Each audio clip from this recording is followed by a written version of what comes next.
Christina. Hello, thank you for having me. Oh, it's so exciting. How has your day been so far?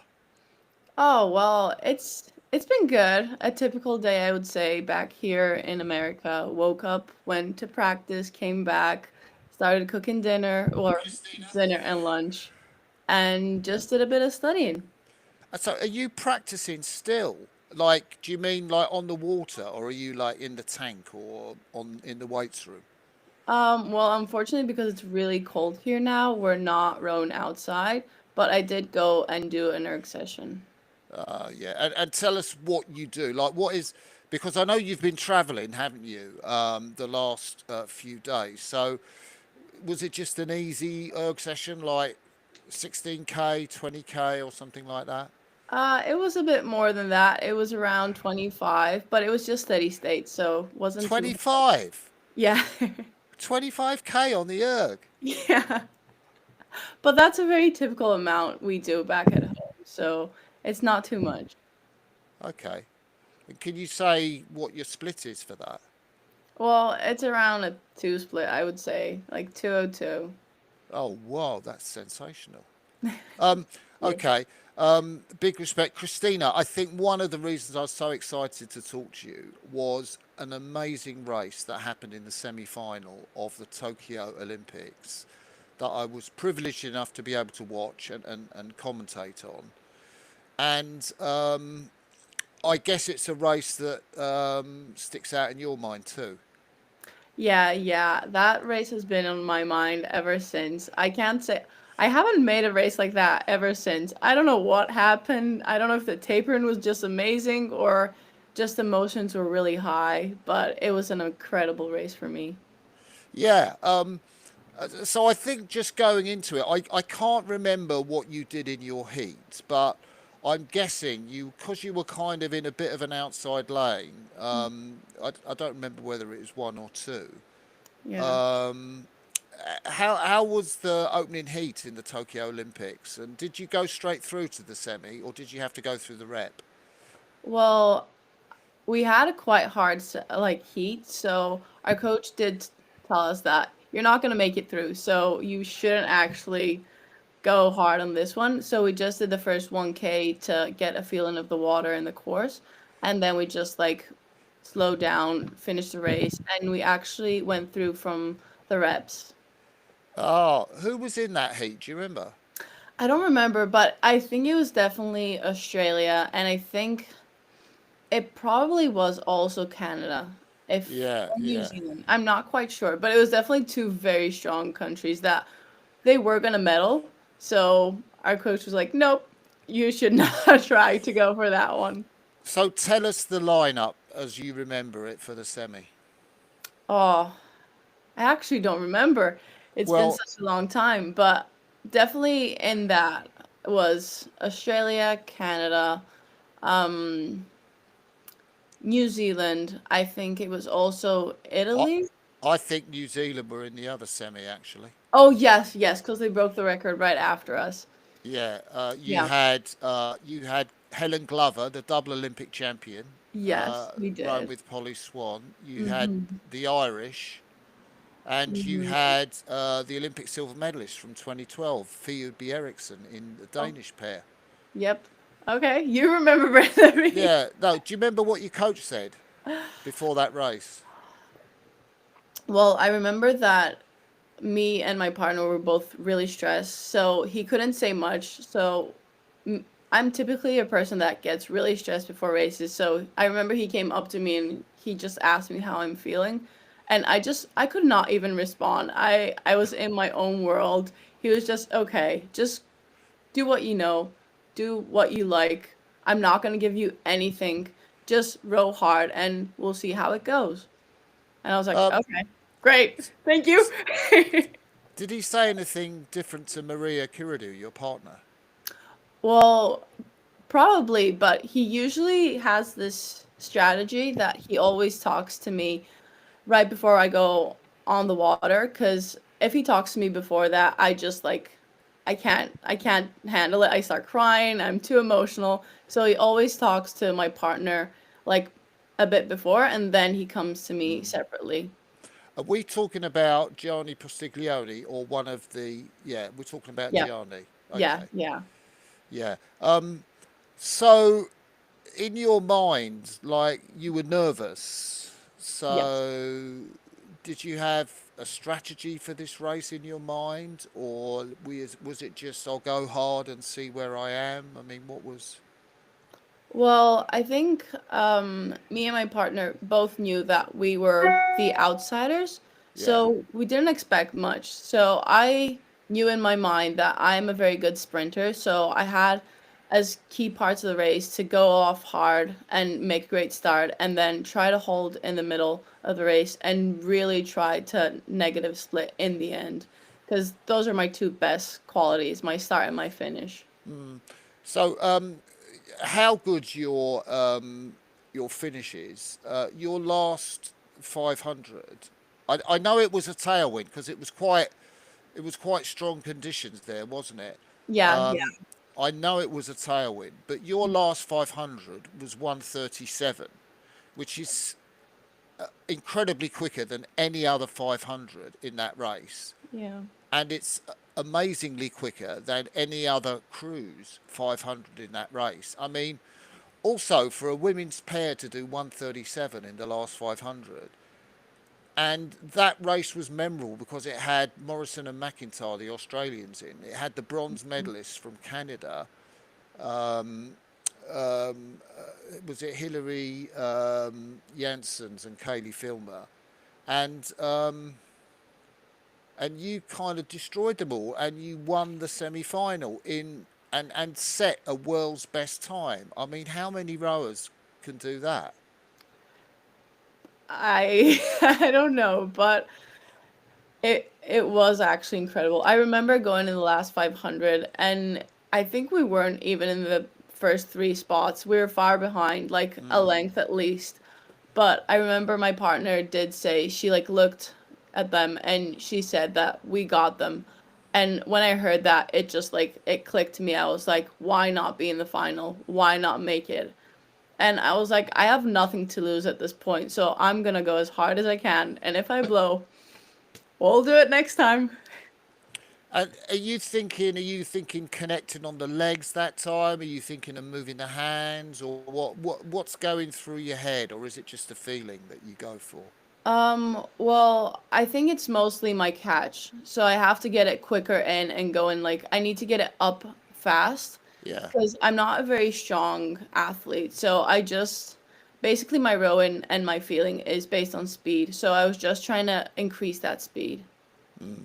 And when did you realise that things were looking good, or did you realise that, or or did you cross the line and weren't sure? Like when did you realise? I think it was about the last 100 meters that I kind of understood that we were in front because I looked and I did see the other boats and I was like, oh my God, we're probably in front. But I didn't actually realize until we crossed the line and I saw that we were first. Yeah. And what about when you realised you broke the world record? Well, I didn't know we broke it until we went out and our coach told us. Oh yeah. So I actually couldn't believe it. Like I could see the split in the last 500 going like a 135 at the end and I was like, wow. 135. Yeah, Wow. yeah. Like the last 100 meters was like a 135. So I was looking at that. I was like, wow, that's like we don't even do starts that fast. Oh, Yeah, but then our coach told us, and I was like, wow, yeah, three world records at the same time we were holding at that point. So it was really, really, it was a great feeling.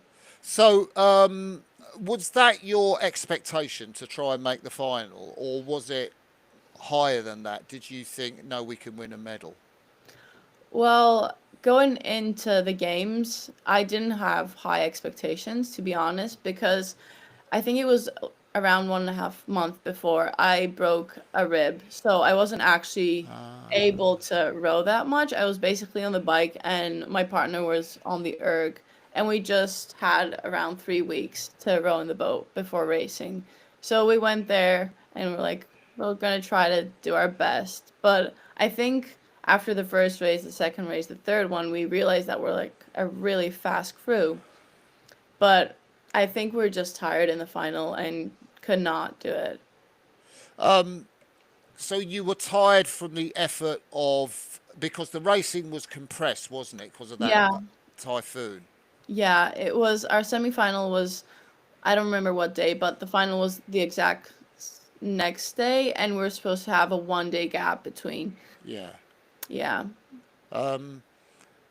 And I think famously because the Australian pair Morrison and McIntyre, I think they had won a gold in the four before that race, and yeah. then I heard my understanding was they were in floods of tears after coming fourth in your semi-final. Oh, I didn't know that. Yeah, that's what I heard, but I Yeah. don't know if that's true or not. That might just be an Australian legend. Um, so, um, so that's quite remarkable. While we're on the subject of Tokyo Games, I mean, you were only 20, is that right? Yeah, I was 20 and my partner was 19. That's crazy. Yeah, we were pretty young, but we started out as a crew, I think in 2018, I want to say, 2017 maybe. So we had a few years back that we started preparing for the games. So, what I don't understand is it seems to be that Greece is very good at finding young women to come into the team at quite an early age. Like, how does that work? Well, I think it's basically our coach that can see who can make the team and who can have great successes afterwards. So I think it's just we start out and we have our selection. So we go and we have like two regattas in February and March, and our coach then selects quite young girls and also boys around 14 that they come into camp for like a week or two and he evaluates, and I think that's where he understands. So, did you come into the Greek squad system at 14? I think so. Yeah, yeah, yeah. I was 14. That's crazy. That's Yeah. like. So, how does that even work? Like, what were you doing before then? And where were you doing? I know you're from Thessaloniki. Yes, Do you yes, I want to am. tell us exactly where that is in Greece and how somebody in Thessaloniki even thinks of rowing as an option?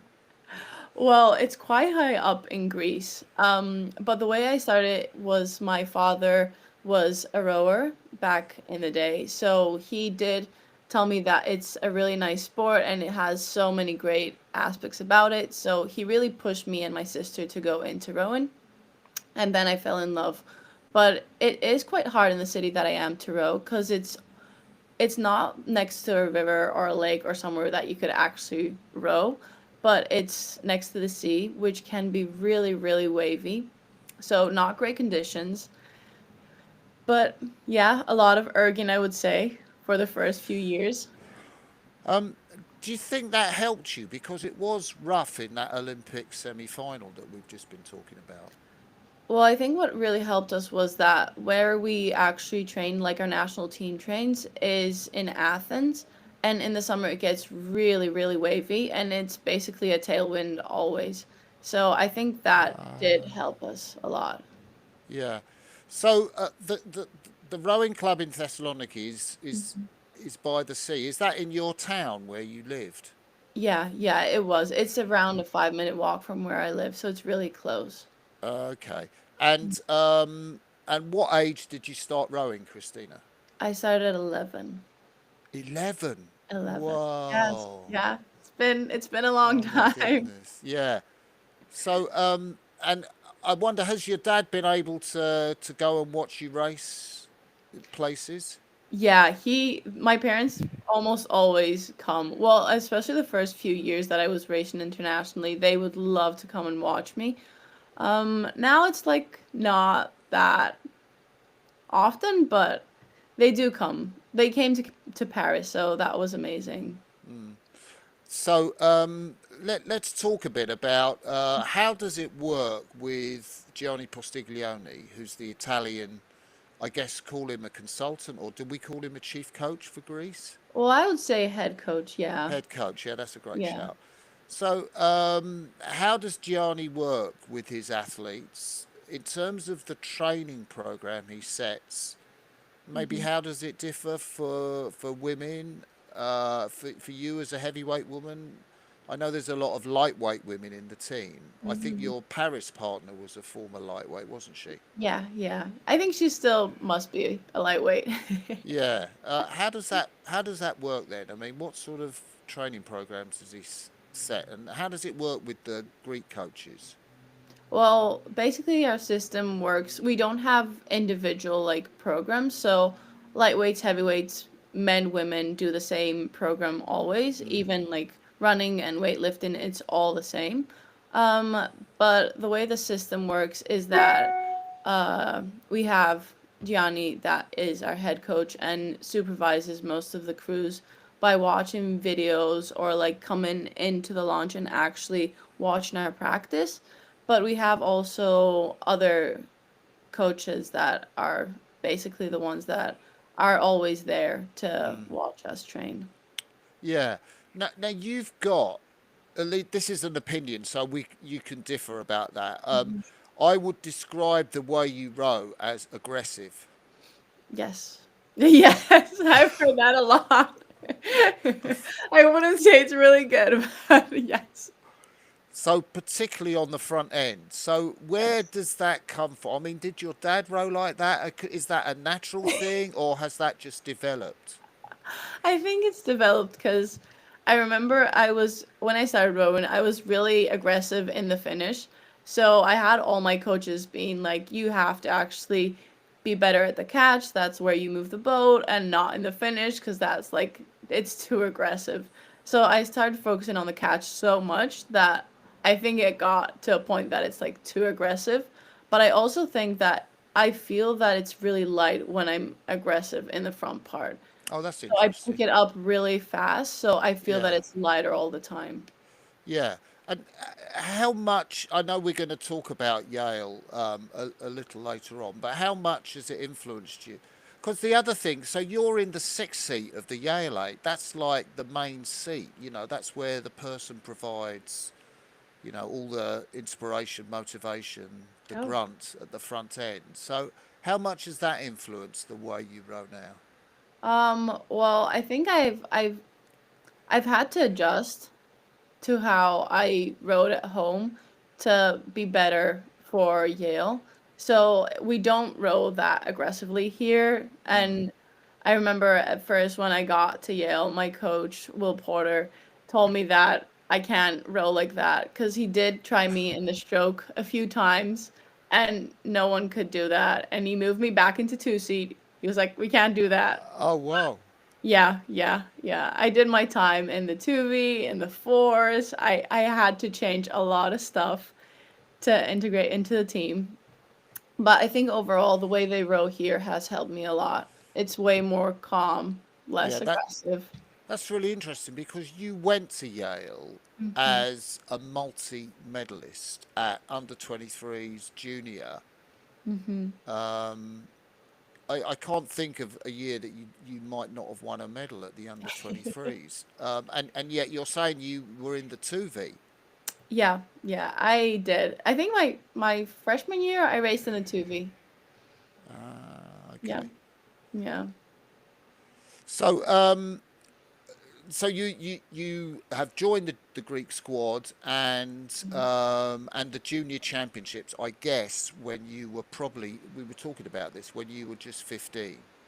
Yeah, my first international race was when I was 15.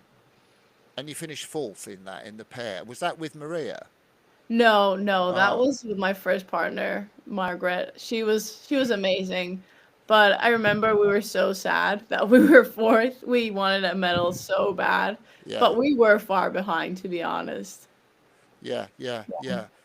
Um, and then things changed were to change in the next couple of years because potentially you had another 2 or possibly 3 years as a junior. I think it was 3 years after. Yeah, I think it was three. because the next year I raced with the same partner and we were second. And then the next 2 years I raced with Maria and we were first, or maybe one. I can't remember. Yeah, Sorry. yeah. So what was that like? Your first gold medal? Oh, it was lovely. I remember we crossed the line and I could not stop crying. Cause Oh, I, really? yeah, cause I really wanted to get a medal, and my first year I didn't even get a medal, so I was so upset. I was like, I'm a failure. I can't row. I'm probably not gonna be good at this sport. And then the second year that I was racing, we were second by the Romanians all the time. And I was like, I'm definitely not good for this sport. Like, I can't be consistently second and like not get a gold. And yeah, after that, when I finally got one, I was super, super happy. Yeah. Um, so just give people an idea in terms of um, like the Romanian women, they generally go and look for tall women who are often from the northeast of the country, near Mhm. Moldova. Um, how do you compare to those kind of horsewomen? It was hard. It was hard. I mean, I was very short compared to them. But I think the way we could keep up or we were close to them was just because we were really, really fit. But it was hard, especially looking at the starting line. We looked over and they were like massive compared to us. And I was like, God, what are we doing here? What are we trying to do? Mm. But I mean, it's a challenge and we love it. And despite that, um, when you went to under 23s, you were racing at under 23s when you were still a junior, weren't you? Yes, yeah. I think my first time racing at under 23s, I was fourth. And then it did get better slowly. Yeah. Did so? I think you. How many times have you won the under 23 worlds? I know at least once. I think it's probably twice, or I think it maybe. was twice, yeah. Yeah. Hmm. So again, you're racing women that I guess have more centimeters than you in terms of reach and height. Yeah, definitely. Yeah. And you, so what is it that makes the difference with you? Is it the Greek system? Is it something to do with you and your mental toughness or your physiology? Well, I definitely think um, it's the training. I think the reason why all Greek athletes are really good and we compete very tough and we're great competitors is because the training that we do is a lot. It's very hard, sometimes seems impossible, but it gets us to a point that I think now, like, I know that people are like stronger, they're meant to be faster than me, but I know I'm so fit that I want to stay next to them and try Mm. to beat them. It's not always possible, and I know it, but we still try. Yeah. So, you know, I know we've already talked about the Mhm. session you did earlier today, but you know, Yeah. what would say be one of the toughest sessions you might do that would be particularly challenging with Gianni? Oh, I think, well, there's two different kinds. So I would say in the winter it's the volume that we do. So Mm. sometimes we do like 10 by 3K, which is just, yeah, and we do that on the erg as well when it's windy, which takes so long. And it's, I think with a warm up and cooling down, it's around 40K in What? total. Yeah, yeah, in one session. So that can be very, very tough. At what, like 20 or 24 or what are At you a talking about? 22. At a 22. Yeah. I mean, it is just steady state, but it is quite hard to do that. And so in terms of lactate Hmm. threshold, are you are you controlled as to where you are with lactate, like not above 4 millimoles or something, or do you just go for it? Well, we're supposed to be controlled, but I think because we're a really small team and very competitive, like all women want to be first and be the fastest on the team. we just basically go as hard as we can. Wow. Yeah, yeah. So that's the winter training. That is the winter training. So Yeah. what about the hardest in the summer? Oh, well, there's a lot that I don't like because Okay, go on then. we do so much lactate training like every day is a challenge. So it does get a lot. But I think I hard to pick. Uh, Yeah. I think maybe it's the we do like 3Ks, like probably 4 3Ks at a 32, which can be quite challenging to keep your split that long. Yeah. How do you do that on Shinyas? Because that's just a 2K lake, isn't it? Yeah, yeah, we just do a 2K turn and start again immediately. Oh, that's tough because you got two starts. Yeah, yeah, yeah. And So, who would you train against? Are you training against the single in the women's pair? Like you're well, not. yes, sorry. No, I was wondering if you're training against Stefanos Ntouskos. Well, it varies. Sometimes we train with the lightweight double. Sometimes we used to train with our scullers. Sometimes we would train alone. It's basically how tired we are and how fast we're going at that time of the year. So we do adjust around, like the boats do get changed into different groups.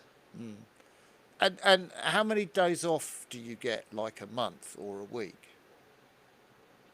We get some afternoons off, if that's what you're asking. There are no days off. Unfortunately, we don't do days off. You don't do days off. That's really interesting. So, okay, so I know Skinny Ass from the Olympics that were there in 2004. Um, and it's kind of a bit out there. There's not much near it. So, where do you guys hang out and live and stuff like that? Well, we live in the training center just to be closer to everything, just because we have so much training, it's more efficient. But it is quite hard if we want to go out on an afternoon that we don't have practice, because all the malls or like a center or coffee shops are at least 30 minutes away. So it is quite hard mentally. We don't see a lot of people, especially in the winter. In the summer, it does get a bit better because we do have a beach right next. So Yeah, people come to swim and play tennis and everything. So that's nice, but it is quite hard. that's really interesting. Um, okay, so I did hear actually talking about Gianni. There was a whisper that that they were talking about him as part of the new German setup. I don't know if you heard those rumours. I did, I did. And what did you think of them? Well, mixed thoughts, I would say, mixed feelings about it. I don't know why that would be an option, but I definitely hope it's not gonna happen because I mean he's been my coach since I was 15 years old. I'm basically the athlete that I am because of him, and I owe him so much. And I just don't know how it would be if I went back home and had a different head coach. I don't know how he would approach training, how he would approach me studying and training in the US all the winter and spring and just going back in the summer. It would be very different. So I don't like changes that much, I would Yeah, say. yeah, that's fair enough. Yeah. While while we were talking about Tokyo before moving on, and of Hmm. course that was um, famous in Greek rowing for Stefanos Ntouskos winning the men's single sculls. What impact did that have on you, or Greek rowing, or the team? Well, I think it elevated the team quite a bit because everyone saw his success. Everyone was so happy in Greece. I think because in in Greece, rowing is not that developed. Like we don't have that many people that are interested in it just because it has so much training and it you need to be devoted to it. So people don't really love it. They go for the very usual sports like football, basket, volleyball, tennis. They don't approach rowing. So I think it did help get more people engaged. As for the team, I just think that it made a difference in how we saw like getting a medal at the Olympics. Like everyone saw Stefanos and they were like, okay, we can do it as well. And it was lovely like having him on the team before and after the medal, just seeing someone so successful training with us and like understanding that it's not impossible. Yeah, because of course he's a former lightweight. I think he rode lightweight maybe in Rio. Yes, yeah, he did in the four. Yeah, maybe you could describe his personality for people that don't know him. I have talked to him and Gianni Mhm. a while ago, um, but that was in English, and his English is not as flawless as yours. Yeah, yeah. Well, I didn't know him when he was younger as a lightweight, so I've heard he was struggling quite a bit with his weight, but he was very passionate about what he was doing. He is quite tall to be a lightweight, so I think he did struggle quite a bit with his weight, but after I got to know him, like when I got into the team and we were friends, he you can't understand that he's actually that like devoted to the sport. He's very chill and very relaxed and doesn't actually talk about rowing consistently, which most of the rowers we do that. We love to talk about our sport. He has so many different hobbies and interests, which is really good. Um, and yeah, basically he is a really easy person to talk to, and I would definitely go to him if I had any issue, rowing related or life related. That's really interesting. How does your funding work in Greece? So, do you have enough money to, in terms of training, do you have enough money to live on? Who provides you with that money? Hmm. Well, it's quite tough if you don't have a sponsor or someone that could provide you with some kind of financial help. It's very hard to keep rowing because we don't get anything, but we do get our like hotel is paid and our food is paid, so we can stay in the training center free. That's like it's fine. We can do that, but you don't have any money to like go out or get a coffee or groceries if you want something extra. So it can be very tough. Let's say if I didn't have a sponsor, which I've had since 2019, I definitely would not have made it until here. Um, that's really interesting. Can we big up your sponsor? Can you tell us about them? Yes, yeah, it's called Stechiman. Um, they're basically a betting company, which is very good, and they approached me and they just told me that they admire my work and they really want to help me out because they knew how hard it is as a sport and that we don't get any help. So they've been very, very helpful throughout the years. And they Oh, that. also, oh, Yeah, sorry. go on. No, carry Yeah, on. I was just gonna say they also have been next to me. Um, like I have gone through very many different challenges throughout my rowing career, so they've also been there for emotional support that it is very important for me.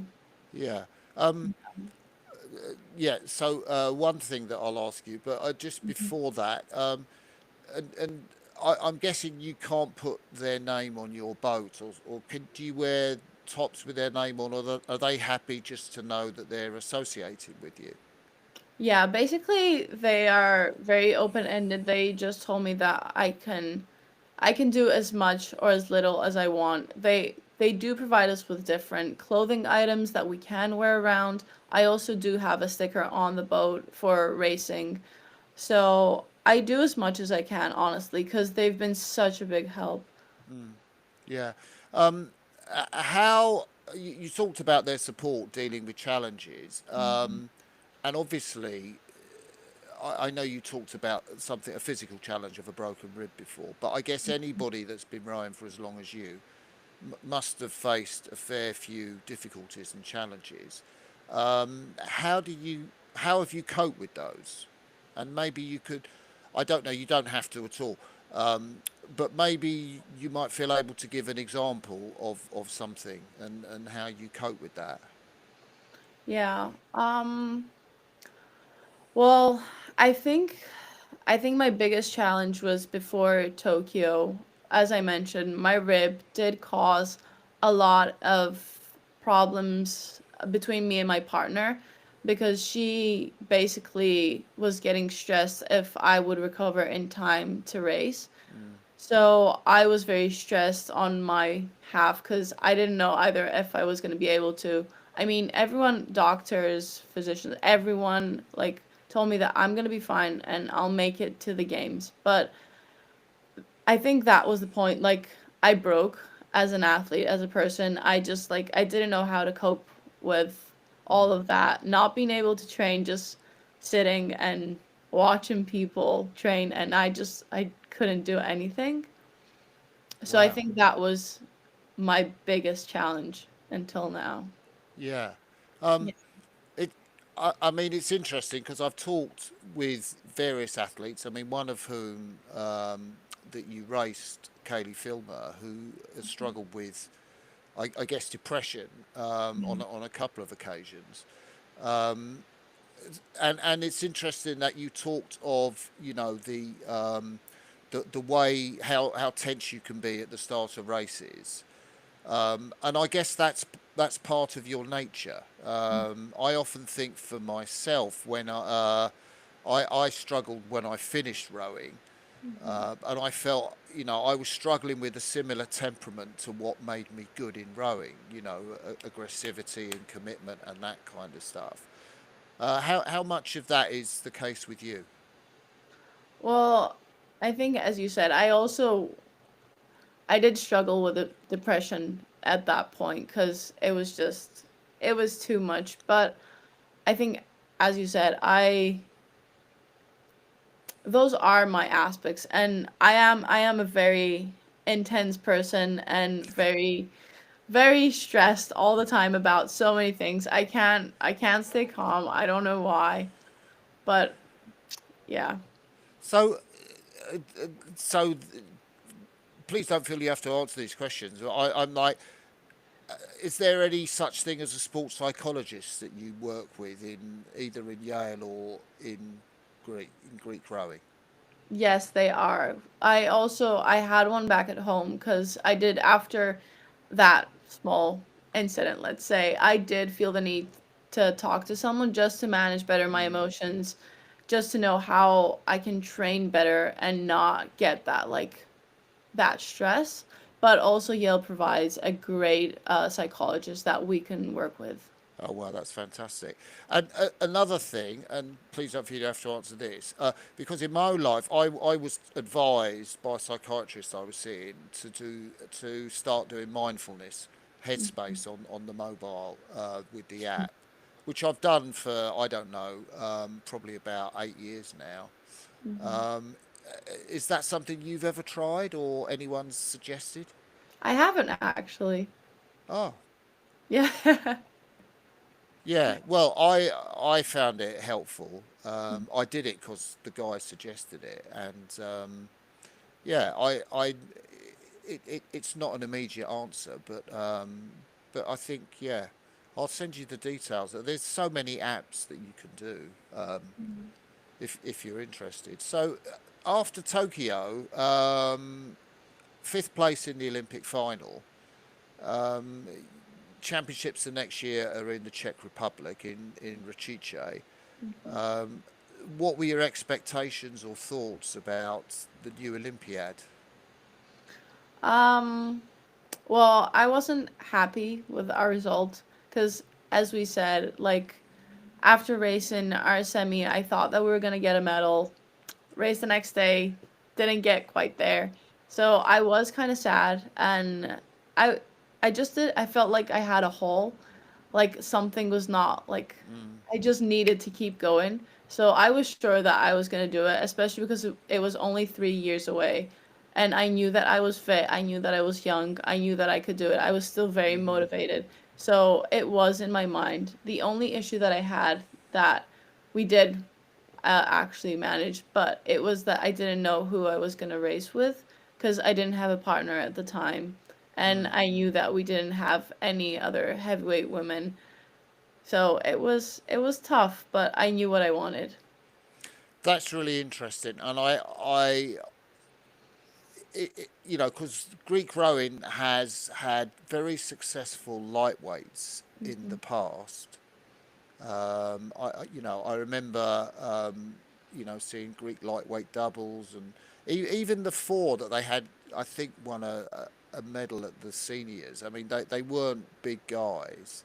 Mhm. Um, but in terms of, it's fascinating that you were the only open weight or heavyweight woman. Yeah, yeah. We had a few that they were still juniors, but we didn't actually have any girls that were under 23. So it was quite hard getting there. Like I had to talk a lot to my coach and ask and like try. He was trying to convince me that we're gonna find someone. It's gonna be Mm, okay. Like we're gonna make it work. Like you're either gonna we're gonna find someone or you're gonna race with lightweight. So he just told me that I needed to stay fit and healthy. yeah. Yeah. So tell us, what was the solution in 22? I know you raced in Paris with Evangelina is Anastasiadou. Yeah. So tell us what happened in that year of Rachice in 22, and what the solution was for you. Yeah, well, I went back home because I was in America. I left after the Olympics and I came to America to study here. So I went back in the summer, did some erg tests to see, like my coach just wanted to see that I'm fit. Mm, I did well in that, and then I rode with another girl. She was a bit younger than me, but we actually like tried the pair. Like our coach said, let's try it once or twice, see how it mm, goes. Like and we'll like readjust from there. So we went in the pair, didn't really work. We tried to go in a double. I'm not a scholar, so it definitely didn't work. So we went back to the pair, tried it again for a week, and then it started clicking. So okay. we did that. Yeah. And then the next year, you were with Evangelina, I think, in Belgrade, who was your Olympic partner. So Yes. how did that come together?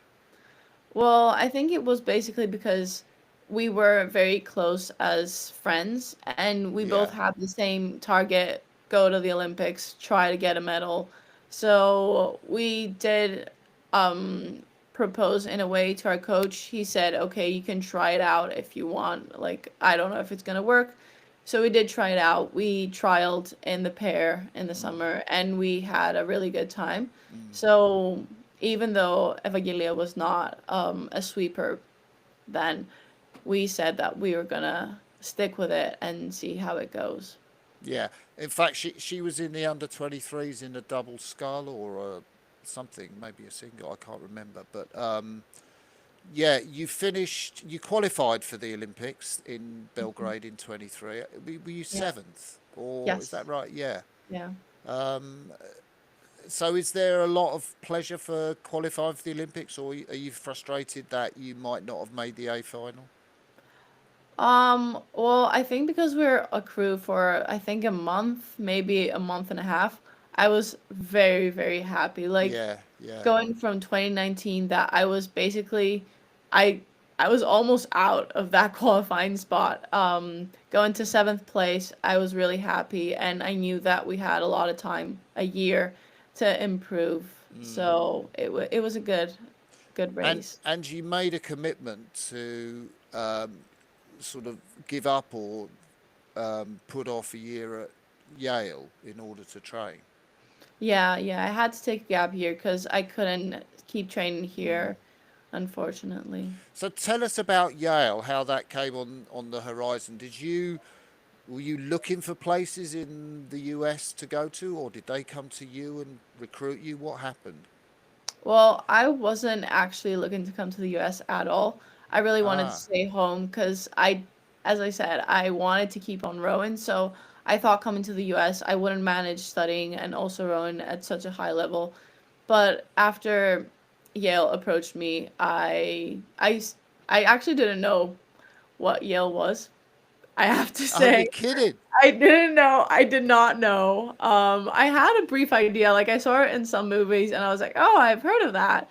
But I did tell my parents, and my mother is British, so she really knew about this university. And when I told her, she got super excited. She was like, Yeah. "Okay, you're going there. You're going there." I'm like, do I get a say? But yeah, that's how it actually happened. So, what was it like for you to travel to Yale and try and integrate in that system? I mean, how was it for that first semester? Um, well, it was a very big adjustment. I didn't get homesick or anything because I've been living away from home since I was 15, Mm, so that was not an issue. I think it was the language barrier that was challenging. yeah. I used to go to, I remember I was going to my classes that were an hour and 15, and halfway through, I would just like sit there, zone out, did not know what was happening. I could not Oh, understand wow. English anymore. I was Yeah. like, can we just slow down for a minute? Yeah. So it was definitely a very hard first semester. I remember I was even calling my parents every day, telling them I want to go back home. Yeah. Yeah. I can't do it because I was also still, I was trying to train 2 or 3 times a day and go to classes and study. It was a bit overwhelming. That's crazy. How did you cope?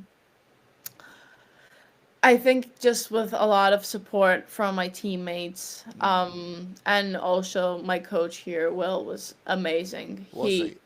He was so helpful. I can't stress enough how helpful he was.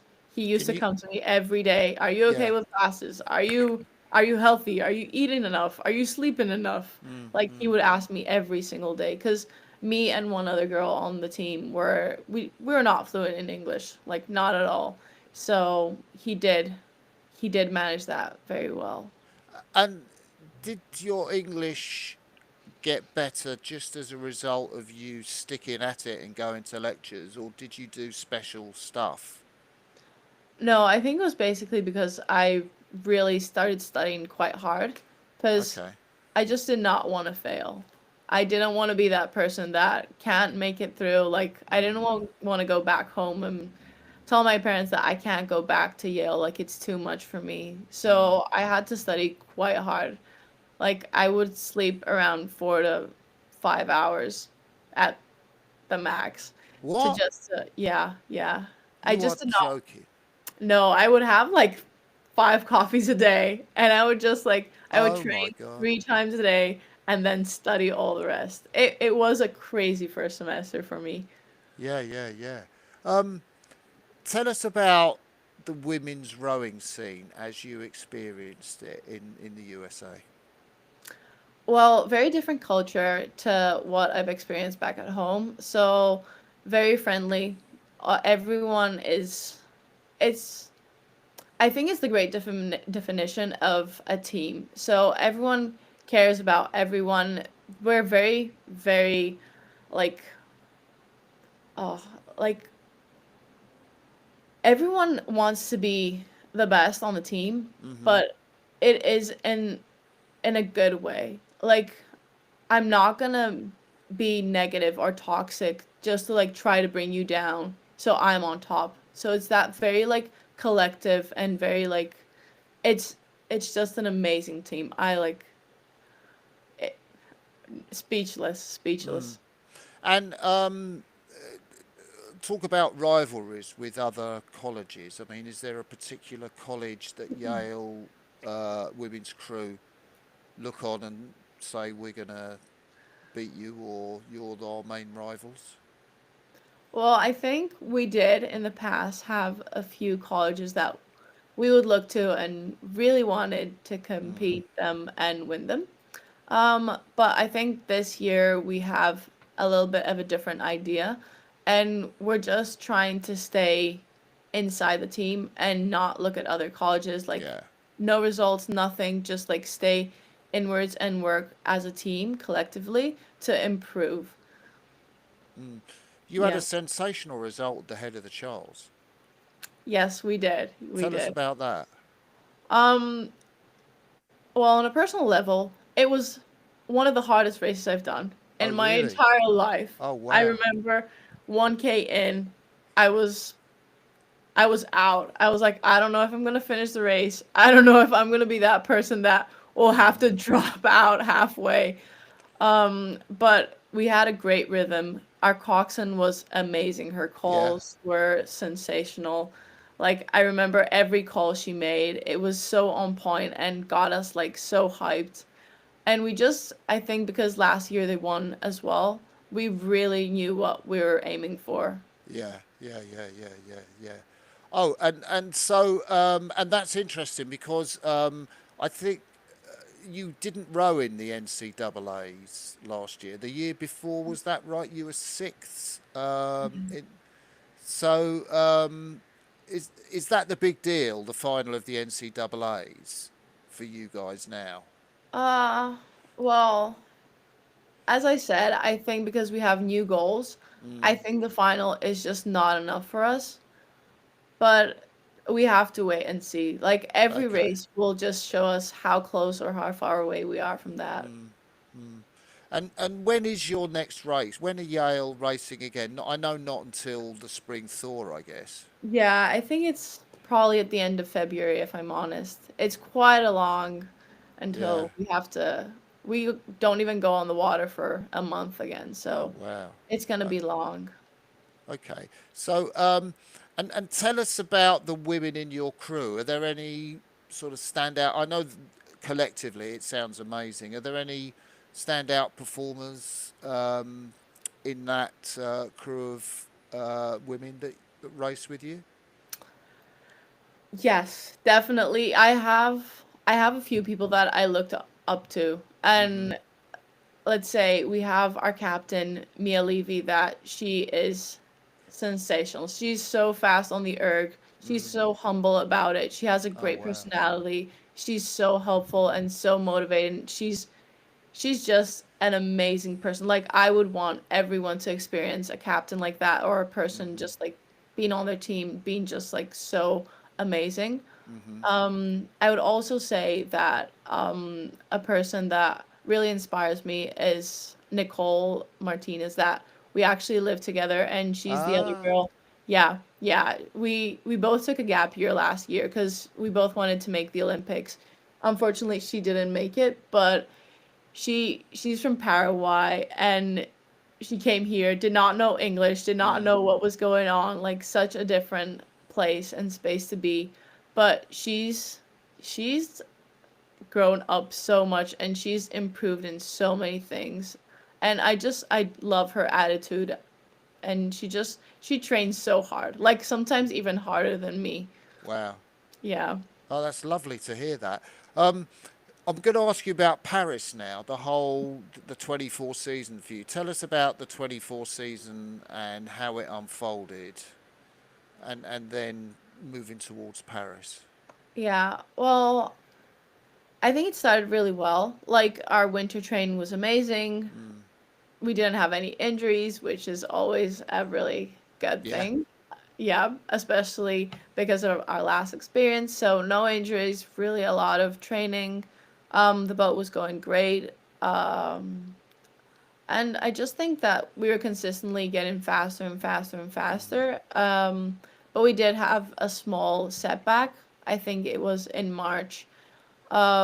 We did get into a conflict between me and my partner.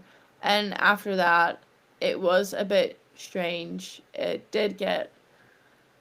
was different. It was a different boat, I want to say. We did manage to improve and get to the level that we wanted until Paris, but we did have some challenges. And I'm guessing that's not something you want to talk about. Not really. Not Yeah. really. So, but how do you deal with? Maybe you might be able to say when you have a conflict, because a lot of people ask, ask me sometimes, do you have to like the person or get on with the person you're rowing with? And I give the example of a couple of guys. In fact, I rowed with them in the Los Angeles Olympics, and Steve Redgrave and Andy Holmes, and they didn't have a particularly good relationship. So, how do you cope with that as a rower? Well, I think for me, it's quite hard just because I am very emotional and I do get attached to the person that I'm rowing with. Like, I Yeah, want to have that yeah, good relationship yeah, just because I feel I am quite a rower that, like, in practice, just because we train so hard, I need to, like, have a laugh, like, just be yeah, like, have a lovely, like, little space to be in, which not always, you can't always have that, but I no, really do aim for that. So I don't know. I don't think it's possible to row with someone if you're not on good terms. I know that many people do that just because when we're at the senior level, we do it as a professional sport. It's just like you just have to go in and focus on your training. But it's challenging for me. So, how exciting was the whole Paris experience for you? I'm guessing you weren't living in the village. No, Okay, so no. how was it for you? It was really good. I think I loved it. Just I think basically because from going from Tokyo that we weren't allowed to do anything, basically not even like we would go from the village to the bus to the venue and back. Like we weren't allowed to see anything. So a big change going to Paris and being able to go out and see like different things. So yeah, definitely, and also having people at the course when we were racing. Yeah, yeah. Because I remember, yeah, in Tokyo because of COVID, my parents actually were gonna come and then they didn't come. So having like everyone in the stands was a different experience. Hearing the crowd, I think it was from like the 1K. Oh, It really? was, yeah, yeah. I remember like I was warming up the first time and I could hear people in the stands and it was phenomenal. Yeah. And you were hugely successful in terms of making the final, yet again. Um, how was that race for you? I think we expected to be in the final. So it was just taking every step right in that direction. So it wasn't like it was in Tokyo that we weren't really sure of what we were doing or what we wanted to have as a result. So in Paris we just like knew that we need to get into the final. And um, in the final, you finished sixth. So, what was your row like? Obviously, incredibly fast. That pair from the Netherlands, that was their, I know that was their number one boat, fastest on the prognostic. So, Yeah. maybe it was the toughest event in the whole Olympics, certainly at the gold medal end. Um, how was it for you?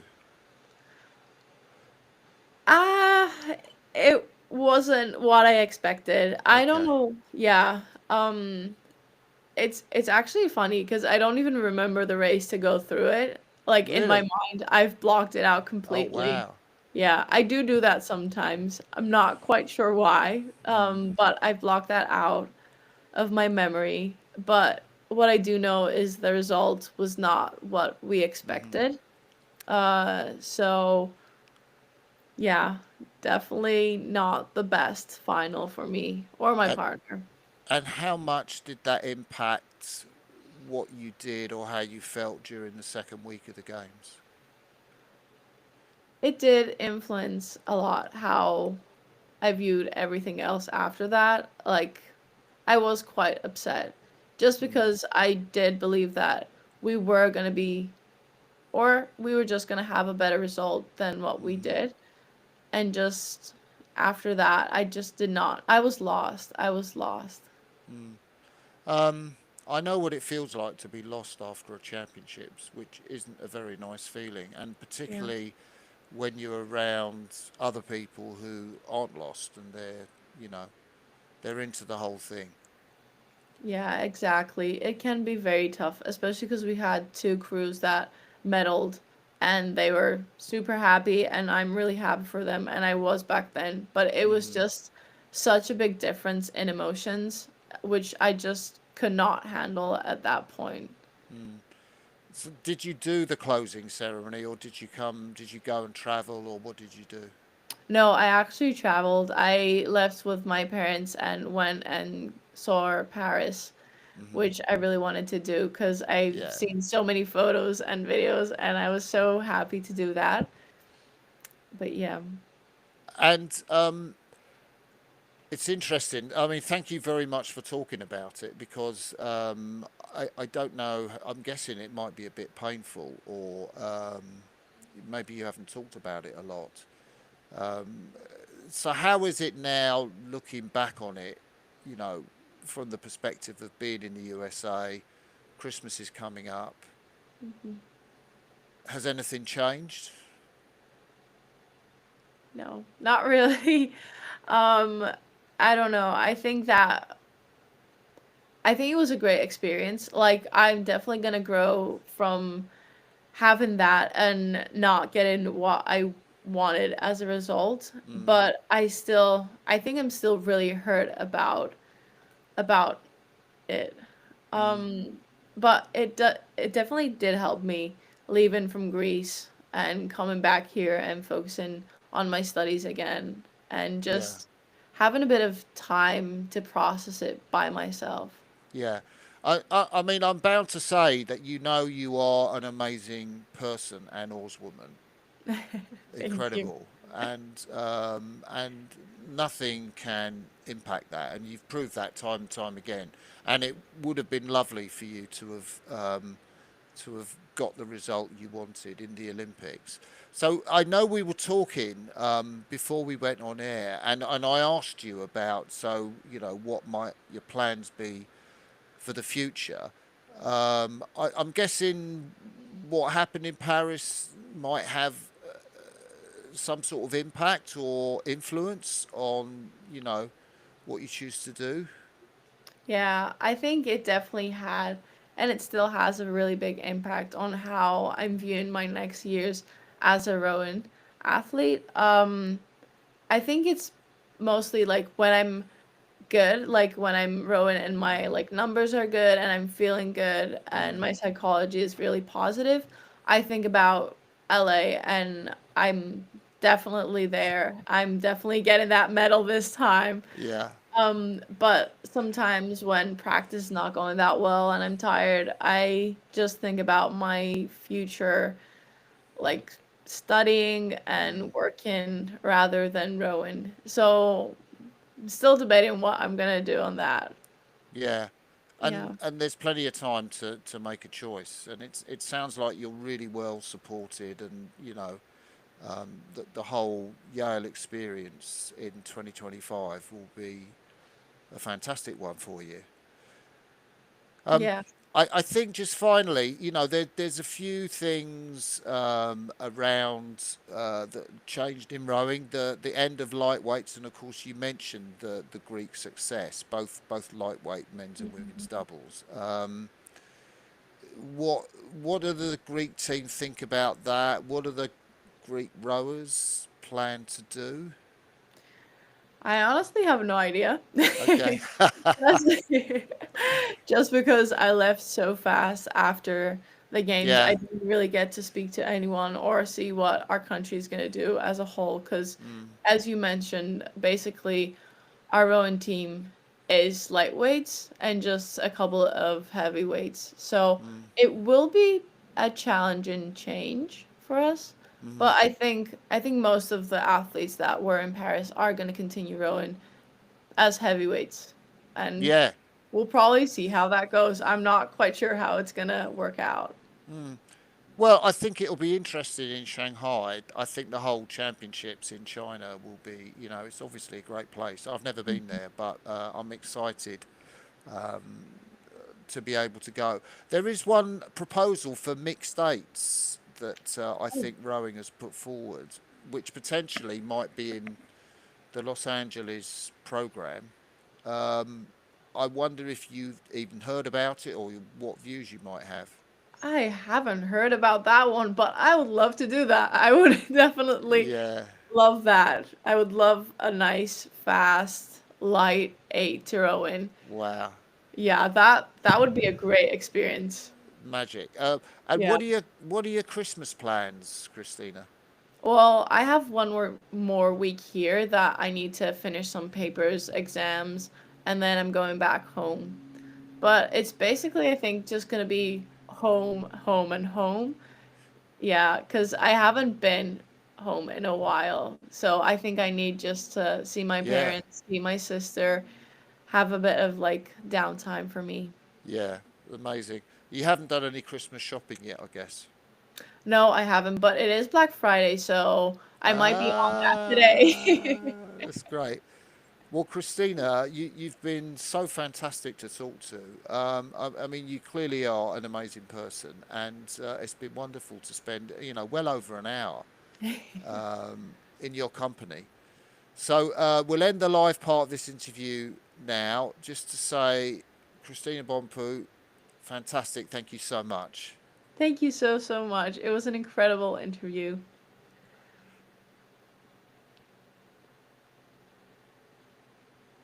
Okay, we should be out. Oh, okay, amazing.